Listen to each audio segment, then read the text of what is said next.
Okay, hello everyone. Hope you are all fine. Let us start today's class.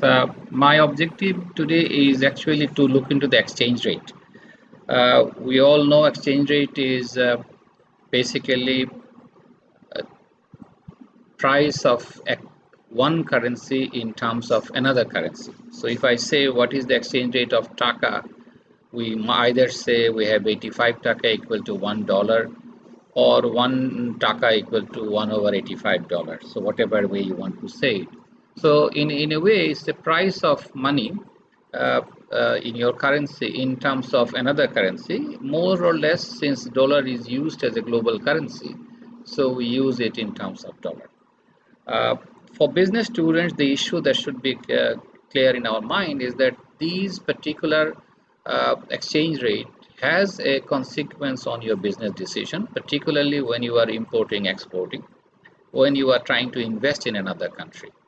So and on these equations, you see these as a problem. So we should also look into the impact of exchange rate on the decision making process for a business manager.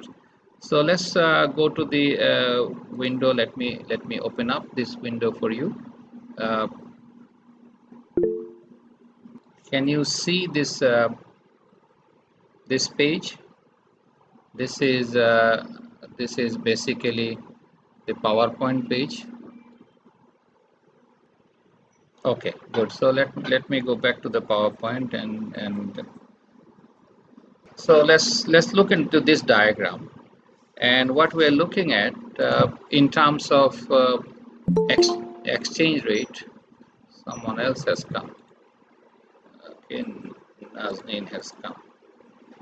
Okay, so so let's go back to our diagram again. So this is we are talking about exchange rate for those who have come late. Those who has come late, just to make sure that we are looking at the exchange rate. We're creating the diagram, and these are the two diagrams. This is the diagram that we have demand and supply for exchange rate. So remember that do you need dollar to maintain your life? What do you think? Do you need dollars? Anyone? How much dollar you spend in the last 1 year?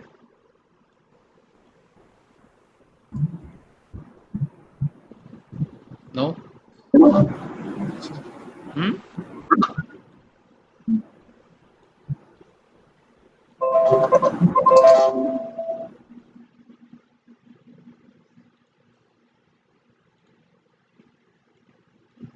Okay. Yes, I think everyone should mute the microphone. Let me check. I think everyone is muted. Yes, so everyone is muted. I'm going to switch off my video also. There is no point of video. And we're going to go back to my PowerPoint.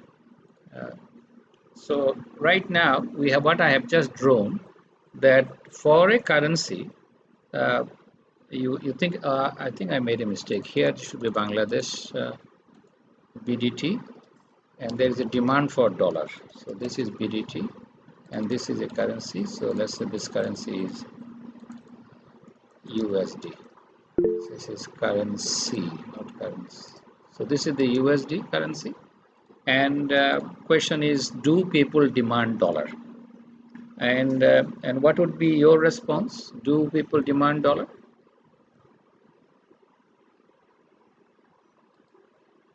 Hmm? Anyone?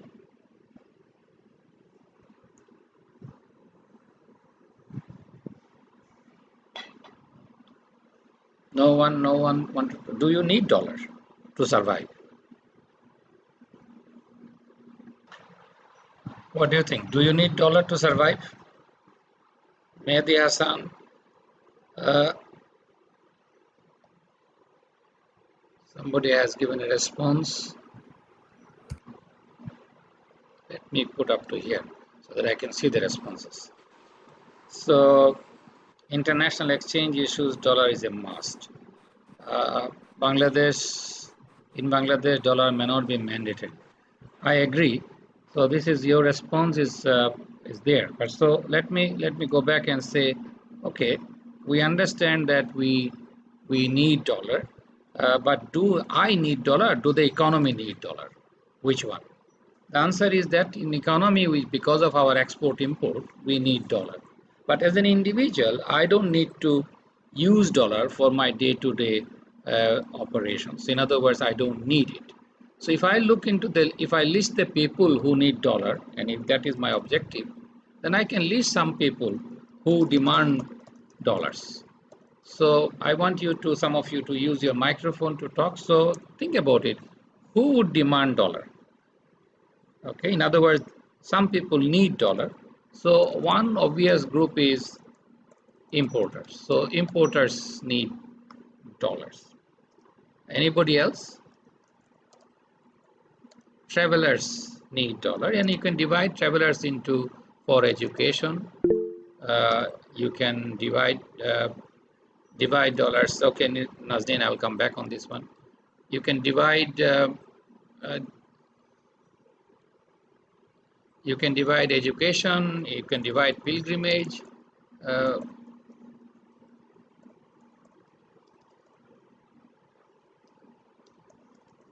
So people go for Hajj, people go to many other places for pilgrimage, not only just Muslims, also others. People go for hospitalization, health checkups or health reasons, and people travelers for tourism. So there are a significant group of uh, yes, thank you. Yes, Raju. So health is the one. So that is one group. Then I think Nazdeen was saying that investors. Why investors need dollars? I thought investors should bring dollars. Am I right?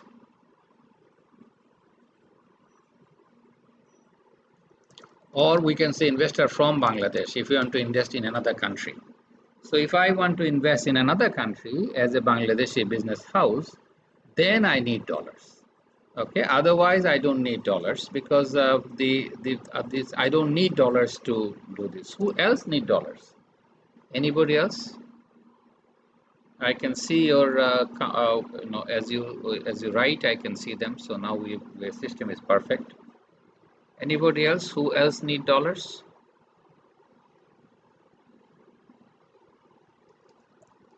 Government of Bangladesh need dollars for many reasons. One for example, one for our embassies, running the embassies, subscription to international organizations. So many international organizations we are member, UN bodies we are members, so we actually need to pay our subscriptions to them. So government of Bangladesh need dollars. Running our embassies around the world, we need dollars. Who else need dollars? Anybody else? Anyone? No? Nobody else needs dollars?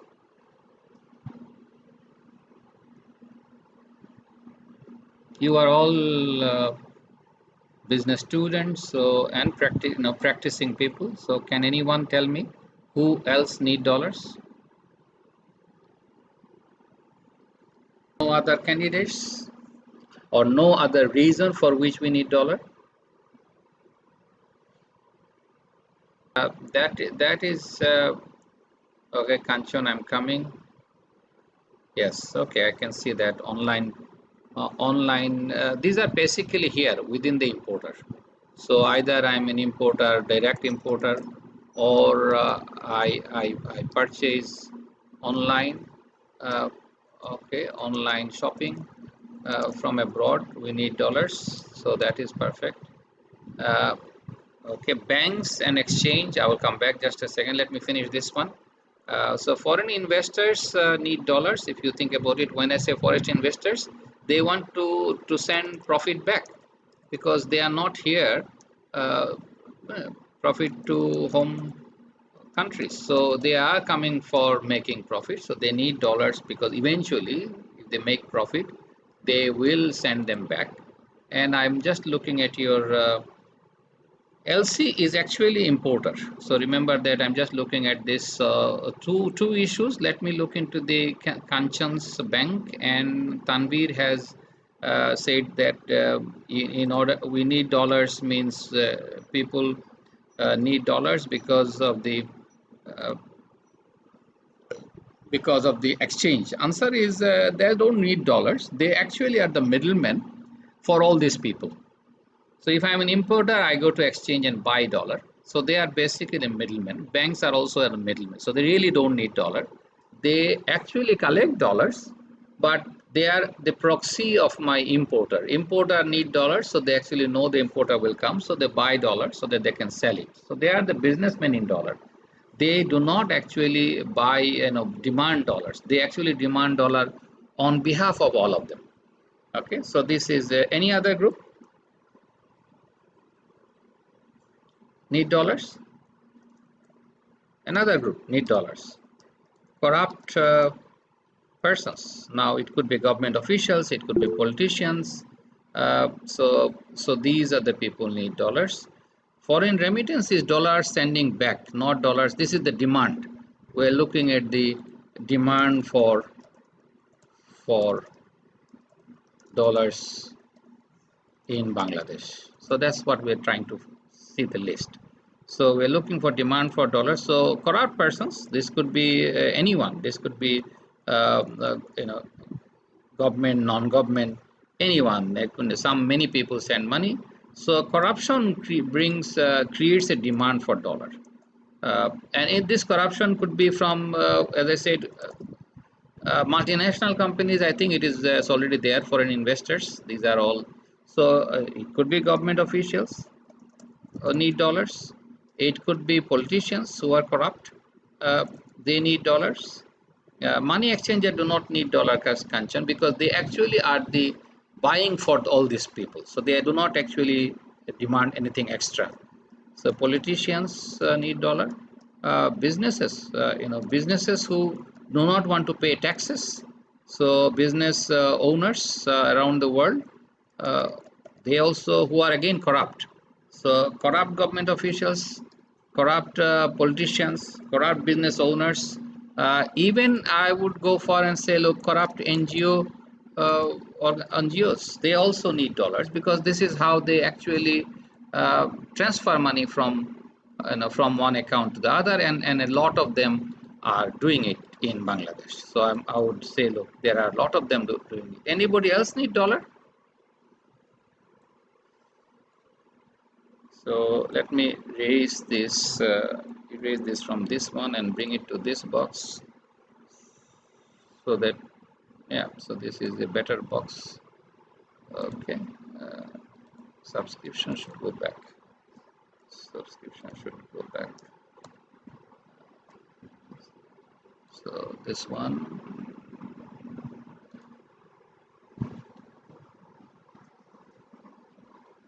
okay, anybody else who travel frequently? Yes, good for sports also, not only for tourism, but could also be sports. People, going for cricket, for example, is a good example. So for that also people go to collect dollars. So the dollars, people go and collect, need dollar for all different purposes. Now, one thing is very interesting for all of them, uh, and this is something for you to tell me, and let's think about it. If I look into these people who need dollars, and remember, I'm counting dollars in terms of, if we look at this equation, we are looking at that the demander. So, do they want the exchange rate to go up, or do they want the exchange rate to go down? What is their strategy? What do they actually want?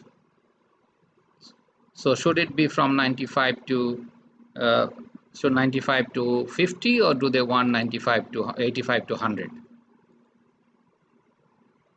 Go down. So, okay, good. So while we are looking at all these people wants exchange rates to go down. That is their target. Their target exchange rate should go down. And if the exchange rate goes down, they actually demand more and more dollars. So realize that demand for dollars will continuously go up as exchange rate goes down. Okay. Now remember what they are doing. These people are buying dollars in order to send abroad. So remember, this is this demand side where there, and this is when I say exchange rate going down, I'm talking about that conversion the exchange rate taka in terms of US dollar. If I look at how much US taka needed for each US dollar, that is the case. If that is the case, they want exchange rate to go down. If I now introduce the next page and I say I want to know the people who supply dollars. Hmm. Hmm. Who supply dollars in Bangladesh. So how do the government get dollar in Bangladesh? If that is the question that we pose, what do you think your answer should be? It should be exactly opposite to the demand if you think carefully. So and now who are the first group? Exporters. So exporters obviously will supply dollars. Who else will supply dollars to Bangladesh? Who will sell dollars? So foreign Bangladeshi working abroad, they send dollars to Bangladesh. Okay. Who else send dollars to Bangladesh? Tourists, foreign tourists visiting Bangladesh. So they supply dollars. Even Bangladeshis visitors, there could be any other visitors. Visitors could be Bangladeshi, means what you call expatriate. Workers, obviously, yes, Nazneen. Expatriates, they bring dollars to Bangladesh, they supply dollars. Tourists supply dollars, already mentioned about tourists, even if you got visitors, could be business visitors. Uh, People come for business travel, so they also supply dollars because they need Bangladeshi taka, so they sell dollars, and that's how they've come. So that's the second group. Who else? Uh, there are people who come for religious tourism or pilgrimage. So if people come to Bangladesh for pilgrimage, they also bring dollars. Anybody else bring dollars to Bangladesh? If we have foreign students, so exactly foreign students in Bangladesh, they also send in Bangladesh, they also bring dollars. Exactly. Okay, thank you. And then who else? Who else would actually supply dollars?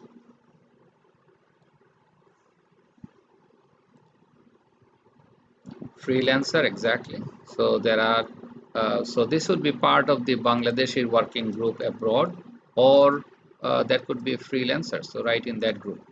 So this is freelancer working online. They all supply dollars. Yes. Sorry, somebody said something. I missed it. Just to double check this. Freelancer sports. Yes, exactly. So this is something. Let me go back to the idea. So sports. Uh, so we have sports. These are the visitors. Uh, who else would supply dollars? So let me put another box on the right hand side so that we know who else supply dollars. Uh, so we could say, look, it could be, for example, foreign investors, FDI, foreign investors. They actually invest in Bangladesh and they bring dollars. They are the other group. So the foreign investors in Bangladesh bring dollar. That is the other group. Yes, Mehdi, that is perfect. Uh, YouTubers would say freelancers, so that would be freelancers. Anybody else supply dollar?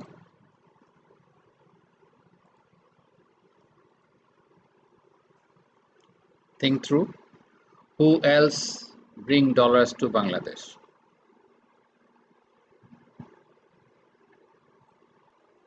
Is that the full list? Individuals who come for work, exactly. So foreign, but they don't actually, they don't actually supply dollars. They actually take dollars. So in other words, this is where this group would be in demand side. We missed this. So this would be uh, foreign foreign workers in Bangladesh. They need dollars because they want they want to sell dollars because they need dollars because to send home. Who else need dollars? Let me check this one. Outsourcing. These are basically exporters. Technically, nothing but exporters. So these are the people. Any so these so let's say these are the list. And what is be their direction? What type of dollar exchange they want? They want a higher dollar price or lower dollar price, 85 to 100 or 85 to 50. What they want is 85 to 100. So in other words, what basically they want dollar to go up from 85, just I'm giving an example, to somewhere above. So we could say this is wherever there. So we say, look, they want somewhere to 85 to 100. And the demand group actually want the other way around. They want 85 to so they actually want 85 to, I'm just giving an example so that we understand what they want. They want 85 to 50. So that is the demand group. So demand group has a completely different objective. They want, so the people who are demanding, their objective is let us push the dollar price down, and the supplier groups wants to push the dollar price up. So the logical next question that you would like to see, what should I do as a government, as a policymaker, to look into it? Depends on who I am, right? Am I clear? So it depends on who am I. We have all our own objective, and we want this. So given this, if a country is in this particular state, and given all the demand and supply, if I look into all the demand and supply, we can see, just a second. Let me draw this again so that we understand. This is our current exchange rate. So remember, our current exchange rate is here, which basically means that we this is what I'm saying, for example, 85. So our 85 is designed and based on this particular uh, amount. So in other words, and how much dollars we use in every year, that's exactly what is shown in this part.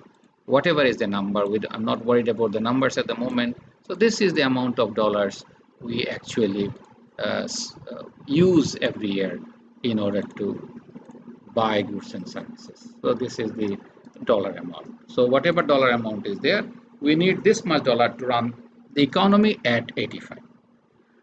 The question that we should ask, that first of all, as a theory, that why does exchange rate vary? Because this should be, if the demand and supply remains more or less same, this should be the exchange rate always. But answer is the demand and supply do not remain same. And in some cases, we have, for example, if you look into Bangladesh right now, what is happening to the supply of dollar?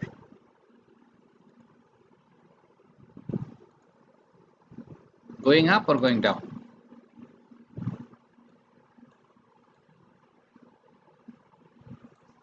Supply of dollar higher.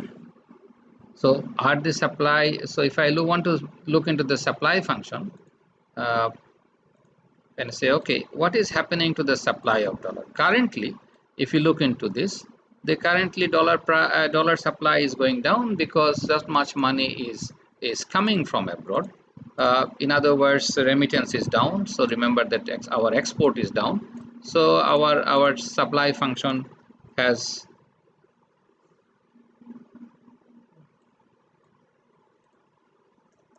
so if I this is supply one, I would say supply function has shifted backward. But at the same time, at the moment, for example, I'm just giving an example so that we understand. At the moment, our demand is also down. Why? Because our import is also down. So if our import is also down, I'm just keeping this logic clear so that we understand what is going to happen. So if I have import going down, so we have a demand which is also down. And let us assume for a moment, let's not complicate our life at the moment. So because of the decreased demand and decreased supply, we are still staying at the moment, assuming for the moment that this is 85. So what is going to happen? Because of this particular scenario as we are in today, if you look into the total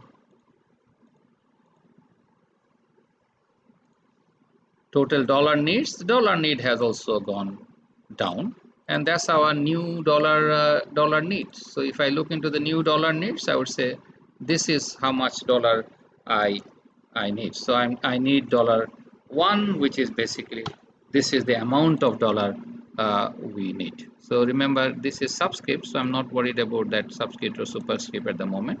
Just to make sure that we understand that the dollar has gone down. So our demand has gone down, our supply has gone down, and assuming for a moment that if the demand and supply both has gone down, we are more or less into the, so our demand has gone down, our supply has gone down.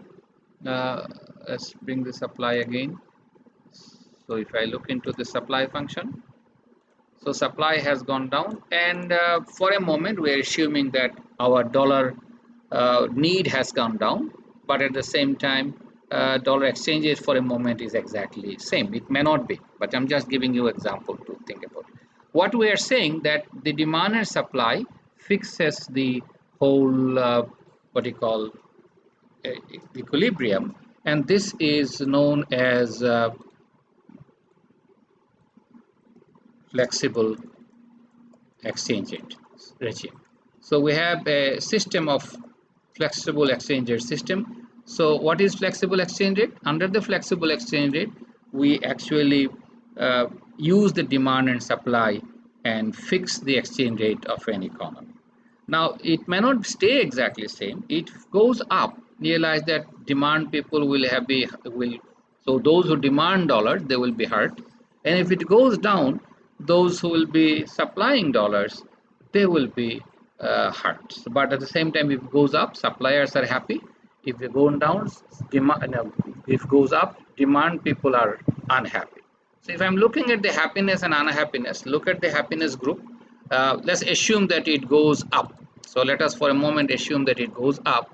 So who are unhappy people? Importers are unhappy. Obviously means those who of us who are consuming imported product.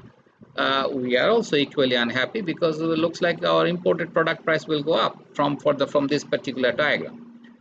Travelers, those of us who want to travel abroad, we will find out that dollar price going up is going to affect us.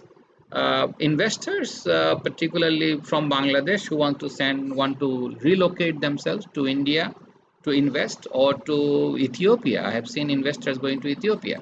So if they want to go abroad, they will find out that, oh, wait a minute, this particular regime has affected us differently.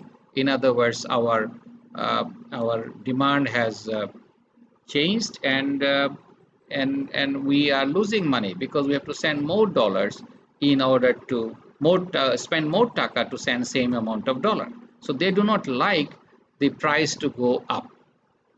Okay, so think about the other way. So it is actually if dollar price goes up, what we're saying that is so they are not very happy with this.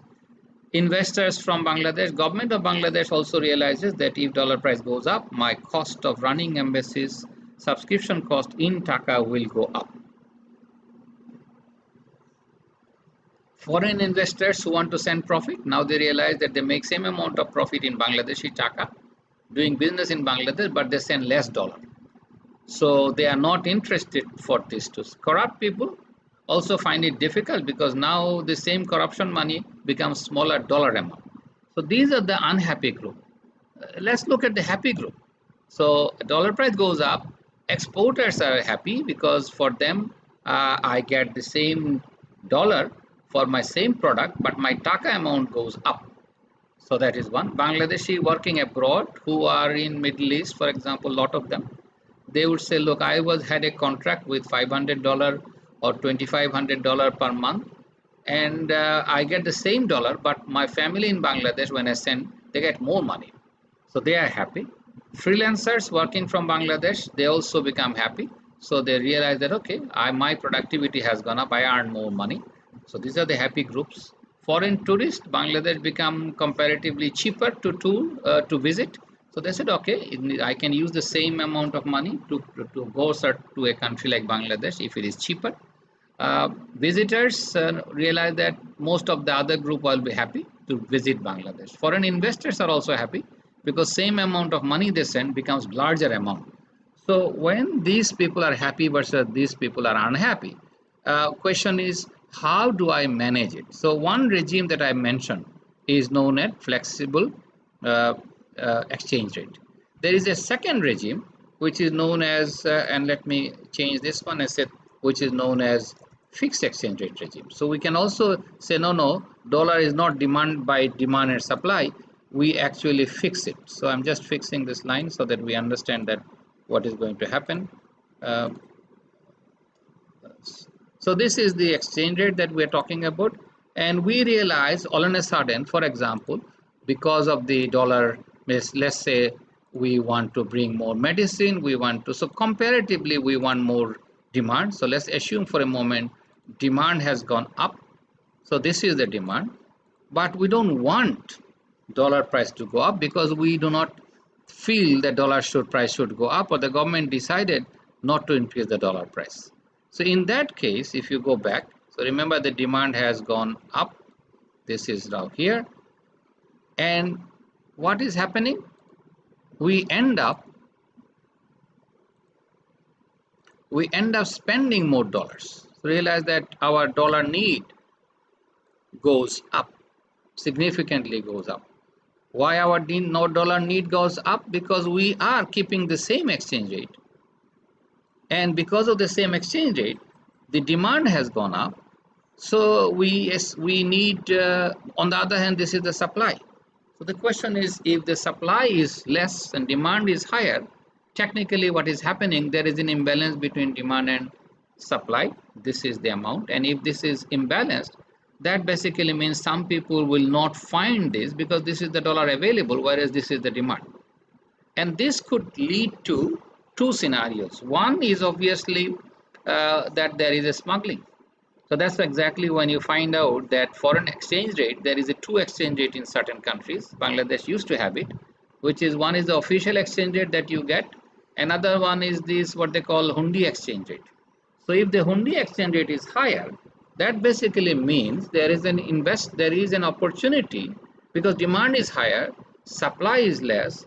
So there is a black market for dollars appears. So the black market for dollar appears because there is a unsatisfied demand, and those unsatisfied people who wants dollar, they will say, look, I'm going to give them more price, and so there is a black market appears. Whereas the government officially never increases it, but this may happen. The second strategy, if the government says, no, I don't want the black market to run this show, the second strategy is governments said, okay, I want to fix exchange rate.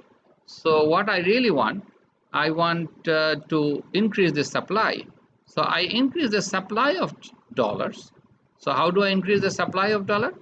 I increase the supply because I have a reserve. And if I have a reserve, then I would say, okay, very good. Let me sell my dollar from my reserves. So government eventually sell dollars from their reserves. And if they sell the dollar, the supply gap goes up, and the dollar supply, the equilibrium restores. So equilibrium back to here by selling from our reserve. So remember, selling from reserve in one. If there is no reserve, how do I do it? We go to countries like Bangladesh used to go to IMF and say, I want to borrow dollar so that I can supply. So in other words, you now realize that a fixed exchange rate looks fantastic because it's fixed, but it actually either creates pressure on governments to find dollars by selling their own reserve, On the other hand, it might go and borrow from the IMF to actually supply this dollar needed. So these are the two strategies. So now you tell me which one you think would be a better strategy for the government, fixed exchange rate or flexible or floating exchange rate? Which one? So we have two exchange rate design. One is a fixed exchange rate, another one is floating exchange rate. So we have fixed exchange rate and we have floating exchange rate. So we have two different way of fixing exchange rate system, through fixed exchange rate to floating exchange rate. So anyone wants to respond? Which one you believe is a better solution?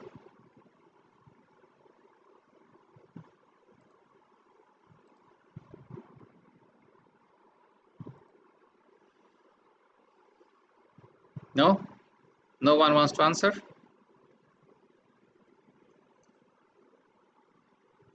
So we now realize that if you look carefully, that there is a possibility that you have a way of. So you want Kanchon wanted floating exchange rate.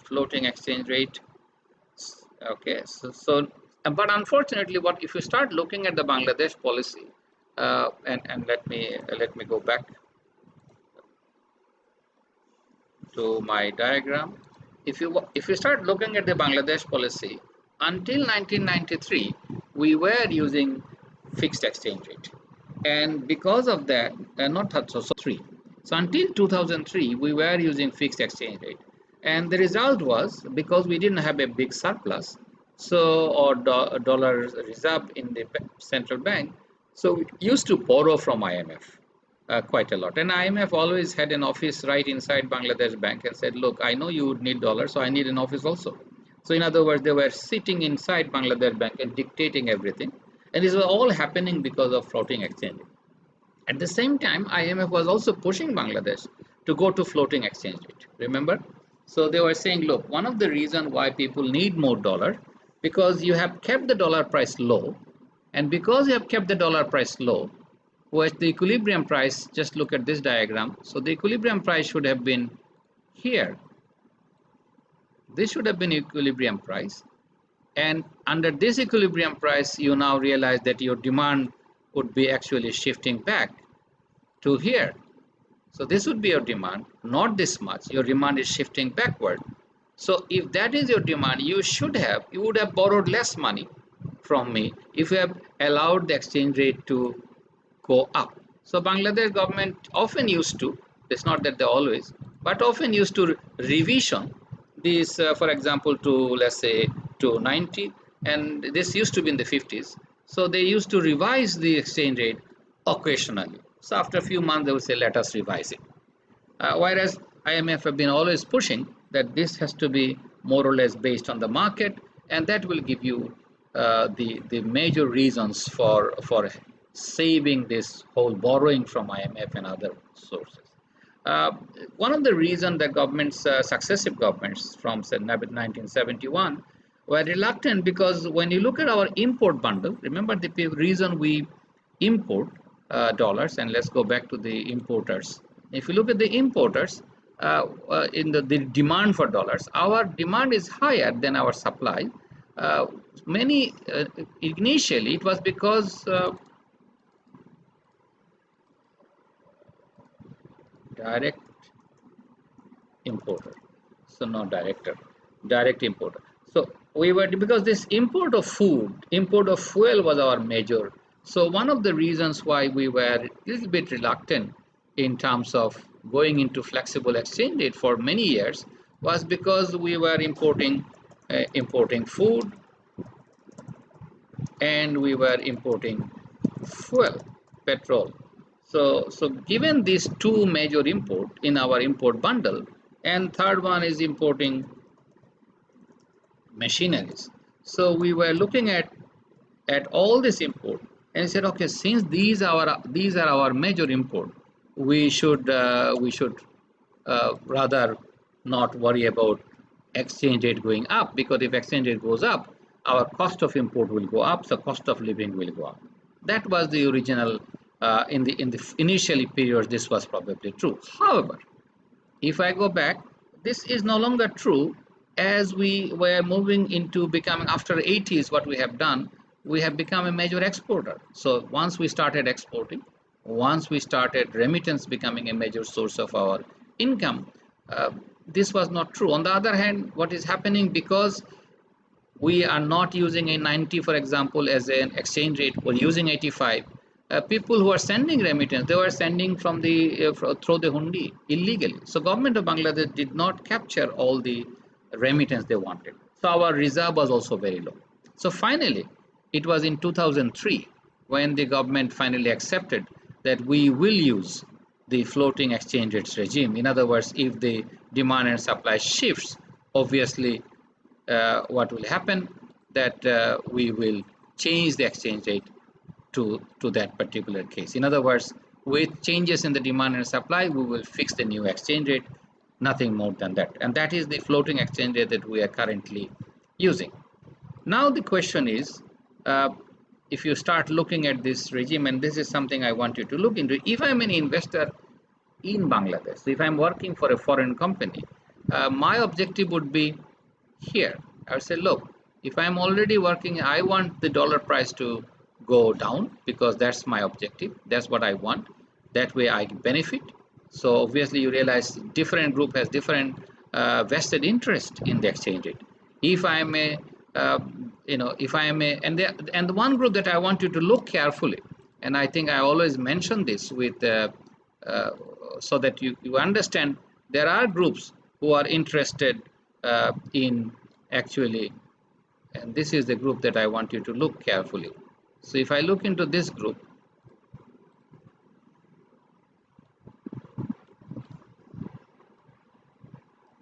so this group, where is it? Uh, how do I remove this?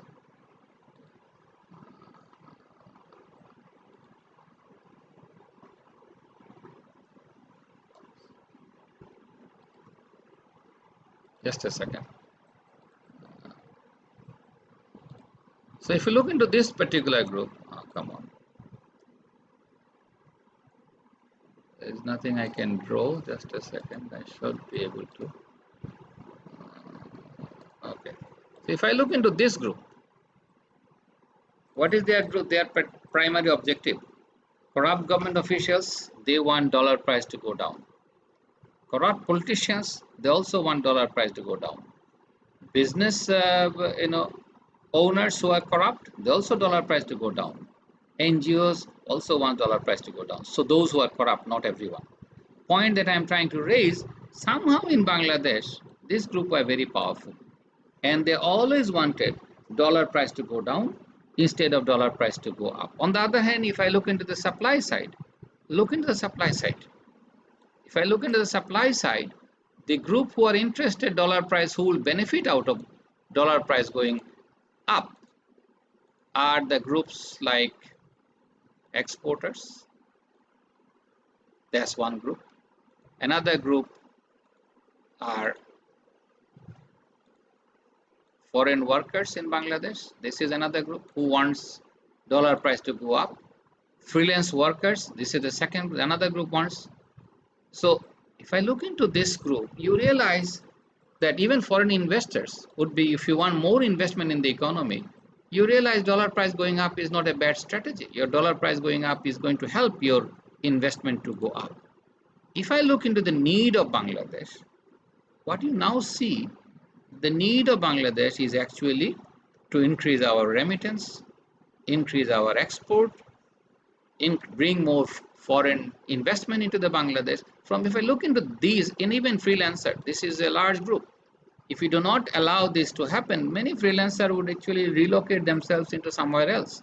They will have offshore accounts, and offshore accounts basically means they said, look, because of this, I'm going to accrue my dollars, not bring in the country, but to abroad. So all this, I'm not much interested in the foreign tourists coming to Bangladesh, because that's probably not is a bigger market for Bangladesh for in terms of competition. But there are others. You can realize that Bangladesh can compete with other students, for instance, another country like Malaysia or like another country. Say, look, we can provide you better education. but at a cheaper price. So remember this dollar exchange rate from the theory point of view, what you could understand easily that as the dollar price goes up, countries like Bangladesh, who has a shortage of dollars, would actually should have gone into that regime. Unfortunately, what you see every time dollar price goes up, people normally don't ask the question why dollar price going up. Remember, dollar price goes up means demand is going more than the supply. That is the whole reason. If demand and supply goes at the same amount, dollar price will not go up. But if demand is going more, supply is less, equilibrium moves. So you realize that equilibrium, the dollar price going up is actually signaling that demand is increasing more than the supply. You should double check who is demanding. Question number one, are we importing more products? Probably not, similar amount of products. Are we buying more online? Probably not. Are we having a more travelers going abroad? Probably more or less same. So in fact, my hunch is two groups.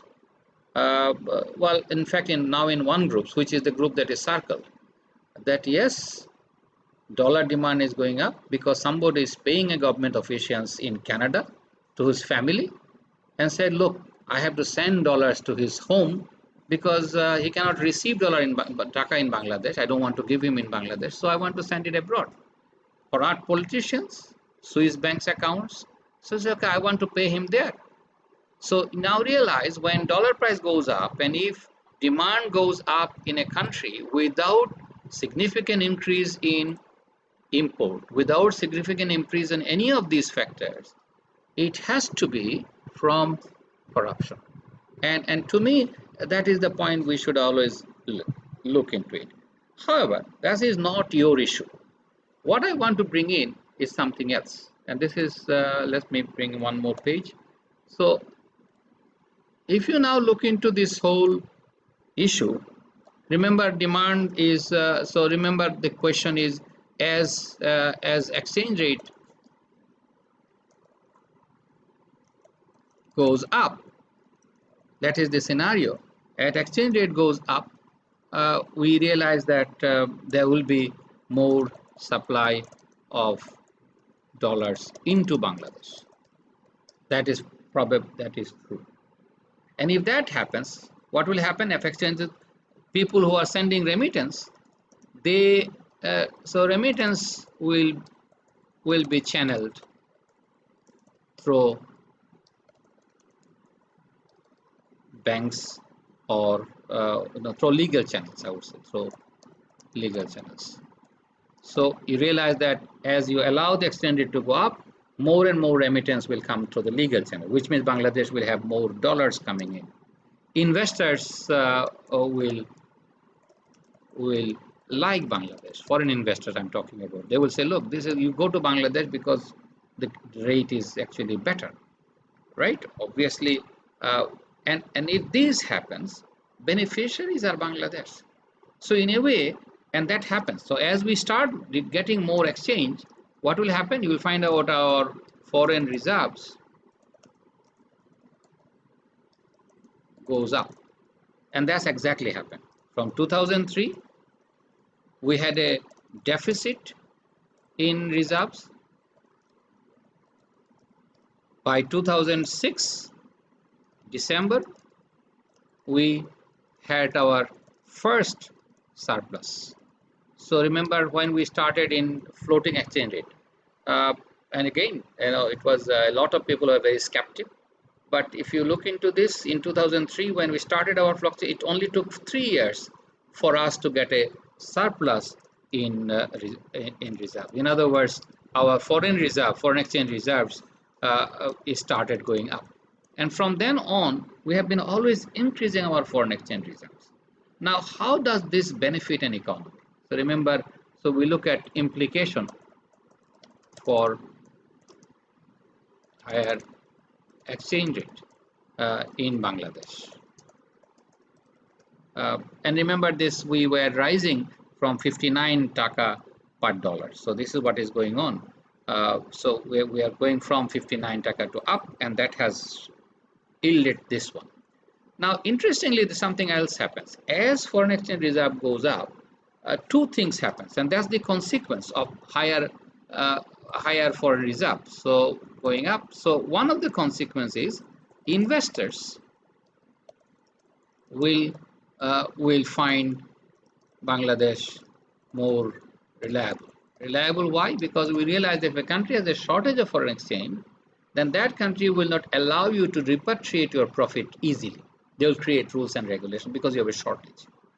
So, because of the higher foreign exchange reserve for a country like Bangladesh, investor will say this is a safer country to invest because I can bring my profit back. Remember the logic of investment, and that is one of the interesting reasons that will happen.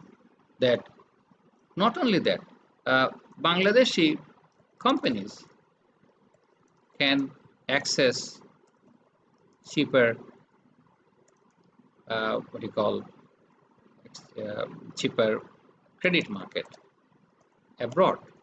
So in other words, instead of borrowing from Bangladesh, within Bangladesh, I can borrow from abroad, and I can borrow at a cheaper rate. There are countries who are going to give me money at 1% interest rate. So I would rather go there and invest from there. So two things has happened, and that's exactly what happened. We have our increasing foreign reserve. So increasing foreign reserve not only given us the whole idea of higher of reserve, but it has actually done this. Not only that, uh, many of the import substitution happens. What is import substitution? Import substitution, like ice cream factory will say, look, instead of if I want to send ice cream from abroad, it's costly. On the other hand, we can easily send make a plant in Dhaka because it's cheaper to do it, and let us do it. So, and obviously investment and all this will have employment going up. So you realize that economic scenario start changing as we have these. So remember that foreign exchange reserve is not just as a strategy to say, oh, I have money, I can buy more things. The better foreign exchange rate and its steadiness, not necessarily just going 1 year up, but as long as we have this growing foreign exchange reserve, obviously these four things will happen, which means more jobs in the country because there will be more investment in the country. These are jobs that good paid jobs coming into the country. Import substitution means many companies, many things that we import will be produced in Bangladesh. So there will be more jobs, more investment in Bangladesh. Bangladeshi companies obviously, and this is one issue that I should point out, because while Bangladeshi companies are doing it, at the moment is under a sovereign guarantee. What is a sovereign guarantee? That Bangladesh government will say that I will pay back if they fail. The strategy should not be government guarantee that they no Bangladesh, and this is the reason because our foreign exchange reserve is not stable, for the sense that we cannot say okay, just borrow money, we will not restrict. Answer is they will say, look, the government can create restrictions, create problems for the companies who have borrowed money from abroad, and say no, this year I do not want you to send uh, dollars because I have a shortage of dollar. That is the reason they demand that Bangladesh government should also give a guarantee that I will not stop it. So I'm giving you the logic behind it. So this is how it works. So for a businessman, if I'm looking for as a businessman, for a businessman, if I go back to the class again, just a second. So if I'm looking at the foreign exchange rate, I now realize that foreign exchange rate creates an advantage if reserve goes up. But one thing should be clear, that what is the amount of reserve of countries like Japan? Answer is zero.